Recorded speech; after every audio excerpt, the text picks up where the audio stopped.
Moi, je vais essayer de te répondre aujourd'hui. Parce qu'à un moment, je vois tes messages venir. Tu commentes, tu fais des commentaires bizarres sur mes posts. Je ne sais pas d'où tu sors. Mais je viens te dire aujourd'hui, mon frère, moi qui suis là, moi je parle d'un Dieu que moi je connais. Moi je parle d'un papa que moi je connais. Moi je parle de Jésus parce que je l'ai vu.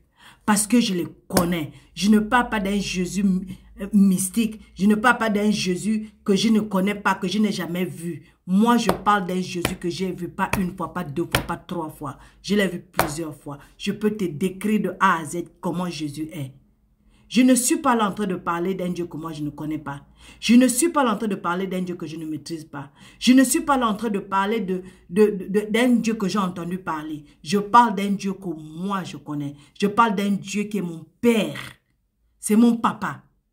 Et comme moi je suis un enfant de Dieu, bien éduqué par mon papa, je pense que tu as droit à la vérité. Tu as droit à la connaissance. C'est pourquoi je vais répondre à cette question pour toi. Qu'est-ce que le diable fait dans notre monde aujourd'hui? Qu'est-ce que le diable fait? Je t'explique. Alors Dieu n'a jamais créé un ange mauvais. Il a créé un être angélique puissant et intelligent qui, à cause de sa fierté, s'est retourné contre Dieu. Par conséquent, a corrompu sa splendeur d'origine. Comment? Ésaïe chapitre 14, verset 12 à 14 nous dit: te voilà tombé du ciel, astre brillant, fils de l'aurore.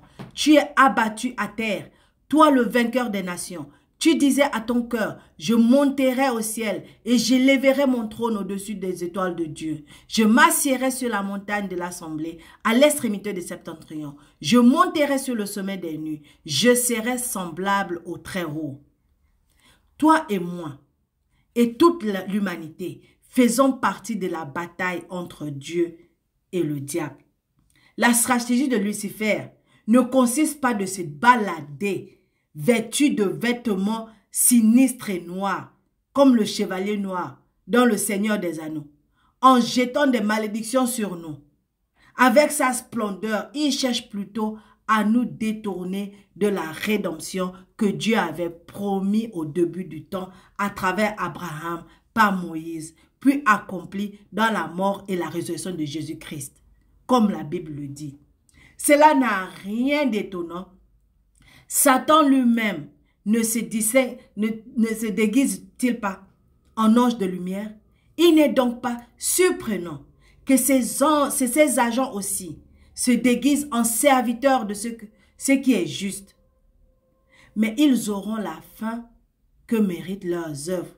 Comme 2 Corinthiens chapitre 11, verset 14 à 15 nous le dit. Nous sommes des enfants de Dieu. Toi, tu es une créature de Dieu. Dieu ne t'a pas envoyé dans ce monde pour ne pas croire. Dieu ne t'a pas envoyé dans ce monde pour souffrir. Dieu ne t'a pas envoyé dans ce monde pour mourir. Dieu ne t'a pas envoyé dans ce monde pour subir ce que tu as subi. Je ne sais pas ce qu'on t'a fait qui t'a poussé à être aussi méchant, aussi aigri, aussi blessé. Mais je veux te dire aujourd'hui que ce n'est pas le plan de Dieu pour ta vie. Parce que Dieu ne t'a pas envoyé pour souffrir. Dieu t'a envoyé pour que tu aies une longue vie. Que tu aies une longue vie, que tu sois dans l'abondance. C'est le plan de Dieu pour toi. Mais le diable aujourd'hui est rentré dans le monde. Regarde les hommes qui se transforment en femmes. Regarde les femmes qui veulent vivre comme les hommes. Regarde les gens qui se tuent. Regarde les gens qui s'assassinent. Tu penses que c'est Dieu? C'est le diable. C'est le travail du diable. C'est pour vous empêcher, comme une personne comme toi, comme ça, de ne pas voir ce que Dieu a fait pour toi. Ce que Dieu a prévu pour toi. Ce que Dieu a prévu pour ta vie. Alors mon frère, si tu es perdu, ressaisis-toi. Le diable ne veut pas de ton bien. C'est pourquoi Dieu dit dans Deutéronome chapitre 30 verset 19, « J'ai mis devant toi la vie et la mort, la bénédiction et la malédiction. Choisis la vie afin que tu vives, toi et ta postérité. » Donc toi, tes enfants, tes petits-enfants, tes arrière-petits-enfants vont vivre lorsque toi, tu auras choisi de suivre la vérité. Donc, si tu as refusé cet appel pour suivre le diable, Dieu ne peut pas te forcer. Dieu ne pourra jamais te forcer. Satan travaille à travers des hommes. Il travaille à travers les personnes. La Bible dit, tu étais en Éden, le jardin de Dieu. Tu étais un chérubin protecteur aux ailes déployées. Je t'avais placé et tu étais sur la sainte montagne de Dieu. Tu marchais au milieu des pierres étincelantes. Tu as été intègre dans tes voies depuis le jour où tu fus créé jusqu'à celui où l'iniquité a été trouvée chez toi.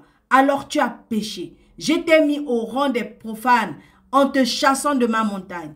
Et le chérubin protecteur t'a expulsé du milieu de ces pierres au feu étincelant. De ta grande beauté, tu t'es enorgueilli et tu as laissé ta splendeur pervertir ta sagesse. Je te jette par terre, je te livre au spectacle au roi. Ézéchiel chapitre 28, verset 13 à 17. Ésaïe chapitre 14, verset 12 à 14 est dirigé vers le roi de Babylone. Et Ézéchiel 28, 13 à 17 est adressé au roi de Tyr. Par contre, d'après la description donnée, il est évident que Dieu ne s'adresse en réalité à aucun homme. Ésaïe décrit un être qui a été chassé sur la terre comme punition pour avoir voulu le trône de Dieu. Le passage dans Ézéchiel décrit un gardien angélique. L'habitude qu'a Satan de se positionner derrière une autre personne est constante. Dans la Genèse, il parle à travers un serpent. Dans Isaïe, il règne à travers le roi de Babylone. Et dans Ézéchiel, il possède le roi de Tyr. Et nous avons dans le Nouveau Testament, dans Jean, là où Pierre vient dire à Jésus, tu ne vas pas mourir, tu ne vas pas mourir. Et Jésus dit à son apôtre, va derrière moi Satan, parce que c'est Satan qui ne voulait pas que Jésus soit tué. Donc, le diable prend la place des gens. Jean chapitre 14, verset 5, Thomas lui dit, Seigneur, nous ne savons où tu vas. Comment pouvons-nous en savoir le chemin? Jésus lui dit, je suis le chemin, la vérité et la vie. Nul ne vient au Père que par moi. Dans 1 Jean chapitre 5, verset 20, la parole de Dieu nous dit, nous savons aussi que le Fils de Dieu est venu et qui nous a donné l'intelligence pour connaître le véritable. Moi, cette intelligence-là, je l'ai. Et nous sommes dans le véritable, en son Fils Jésus-Christ. C'est lui qui est le Dieu véritable et la vie éternelle. Donc toi, mon frère, s'il te plaît, la prochaine fois que tu voudras chercher d'où tes problèmes viennent, qui envoie les guerres, qui envoie les maladies, qui envoie les assassinats, qui envoie ces choses-là, ne regarde pas mon Père, parce que Dieu est lumière. Et en lui, il n'y a aucune ombre. Dieu ne tue pas, Dieu ne maudit pas, Dieu ne détruit pas, Dieu n'abandonne pas. Dieu est fidèle, il est saint et il est pur. Ça, c'est mon papa.